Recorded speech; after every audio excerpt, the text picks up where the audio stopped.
দেবব্রত সিংহের লেখা আঞ্চলিক কবিতা তেজ। আমি জামবনির কুইরিপাড়ার শিবকুইরির বিটি সাঞ্জলি।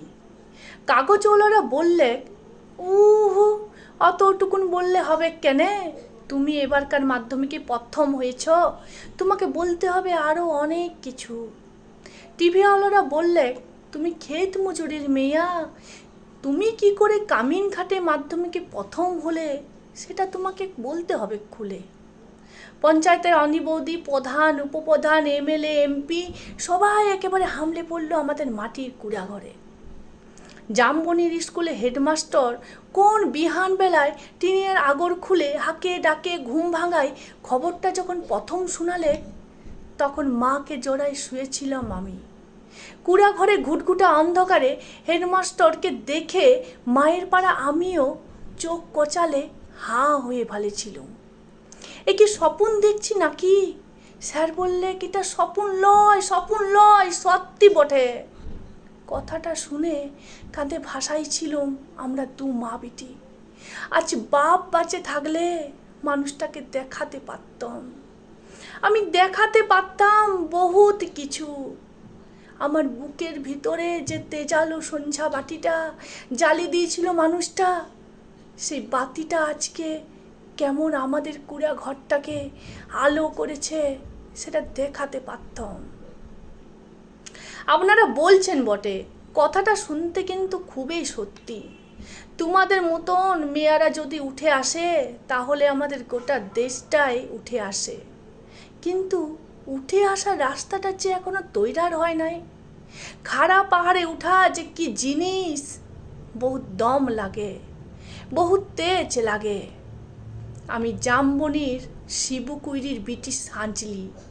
যখন থেকে হুঁশ হয়েছে তখন থেকে শুনে আসছি বিটি না মাটি। ঠাকুমা বলতো, পরের ঘরে হিসাল ঠেলবে তার আবার লিখা পড়া। গায়ের বাবুরা বলতো, তুই কুইরি পাড়ার বিটি ছেলে, তোর কামিন খাটা ছাড়া গতি কি? বাপ বলতো, দেখ সাঞ্জলি, মন খারাপ করলি তো হারে গেলি। শুন, যে যা বলছে বলুক, এইসব কথা এক কানে সীমালে আরেক কানে বার করে দিবি। তখন বাবুপাড়ার কুচিল দেওঘোড়া ঘরে কামিন খাটতক মা। ক্ষয় রোগের তারসে মায়ের গতরটা ভাঙে নাই অতটা। মাঝে মধ্যে জ্বরটর আসতো, জ্বর আলে মা চুপচাপ আগনাতে তালায় পাতে শুয়ে থাকতো। মনে আছে, সে ছিল এক জার কালের সকাল। রোদ উঠেছিল ঝলমলানি, ঝিঙা পুলা রোদ। আমি সেই রোদে পিঠ দিয়ে গা দুলায় পড়ছিলুম ইতিহাস, ক্লাস 7-এর সামন্ত রাজাদের ইতিহাস। দেওঘোড়া গিন্নি লোক পাঠিয়েছিল বার কতক। মায়ের জ্বর, সে তারা শুনতে না চায়। আমাদের দিদি বুড়ি তখন বাঁচে। কুলতলায় বসে ছেঁড়া কম্বল মুড়ি দিয়ে বিড়ি ফুঁকছিল বুড়ি। শেষ তক বুড়ি সেদিন পড়া থেকে উঠায় মায়ের কাজটুকুন করতে পাঠাইছিল বাবু ঘরে। পুরানো অফটক ঘেরা উঠান, অত বড় দরদালান, অত বড় বারান্দা, সব ঝাড়পাট দিয়ে সাফ সুতরা করে আসছিলাম চলে। দেওঘোড়া গিন্নি নাই ছাড়লেক। এক কাদা এঠো কাটা জুটা বাসন আমার সামনে আনে ধরে দিলেক। বললুম, তোমাদের জুটা বাসন আমি ধুতে নাই পারবো। বাবু গিন্নির সে কি রাগ! কি বললি? আরেকবার বল দেখি। যতটুকুন মূল হয় তত বড় কথা। জানিস, তোর মা, তোর মায়ের মা, তার মায়ের মা সবাই আমাদের জুটা বাসন ধুয়ে এতকাল গুজারে গেল, আর তুই বললি জুটা বাসন ধুতে লাড়বি? বললুম, হ্যাঁ, তোমাদের জুটা বাসন আমি ধুতে লাড়বো, তোমরা লোক দেখে লাওগা। আমি চললুম। কথাটা বলে গটগট করে বাবুগিন্নির মুখের সামনে আমি বেড়ায় চলে আইছিলাম। তাবাদি সেলি কি কাণ্ড, কি ঝামেলা!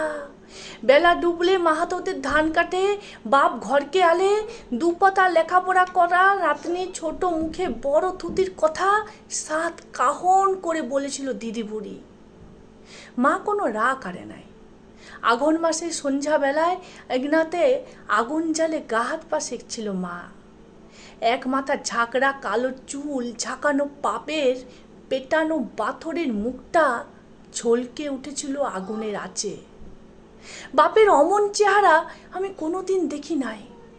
বাপ সেদিন মা দিদিবুড়ির সম্মুখে আমাকে কাছকে ডাকে, মাথায় হাত বুলায়, গমগমা গলায় বলেছিল, যা করেছিস বেশ করেছিস। শুন, তোর মা, তোর মায়ের মা, তার মায়ের মা সবাই করেছে কামিনগিরি, বাবু ঘরে গতর খাটায় খাইছে, তাতে হয়েছেটা কি? তাতে হয়েছেটা কি? এই কথাটা মনে রাখবি, তুই কিন্তু কামিন হবার লাগে জন্মাস নাই।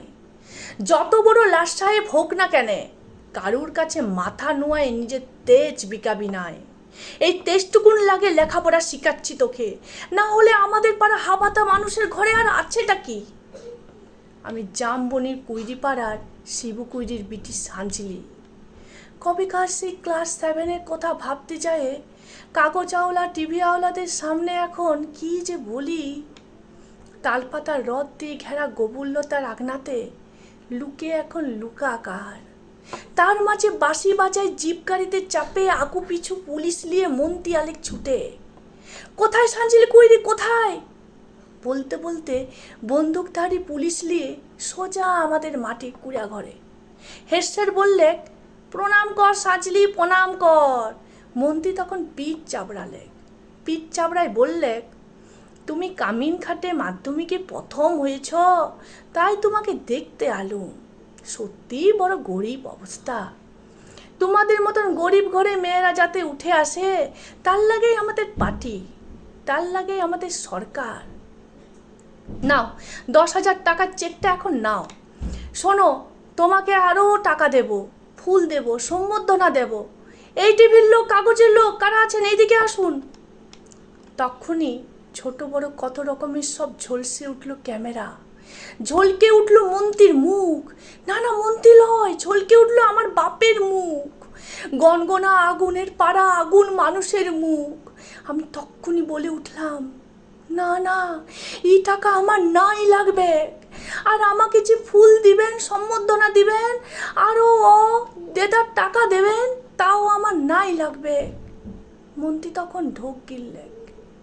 গায়ের সে দেঘোড়া গিন্নির বড় বেটা এখন পার্টির বড় লেতা।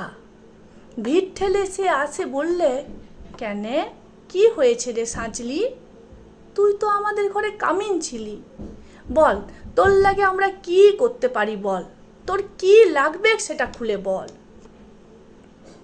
বললুম, আমার পাড়ার শয়ে শয়ে আরও অনেক সাজলি আছে, আরও শিবকুইরির বিটি আছে গা গেরামে। তারা যতদিন অন্ধকারে পড়ে থাকবে, তারা যতদিন লেখাপড়ার লাগে কাঁদে বুলবে, ততদিন কোনো বাবুর দয়া নাই লাগবে, ততদিন কোনো বাবুর দয়া আমার নাই লাগবে।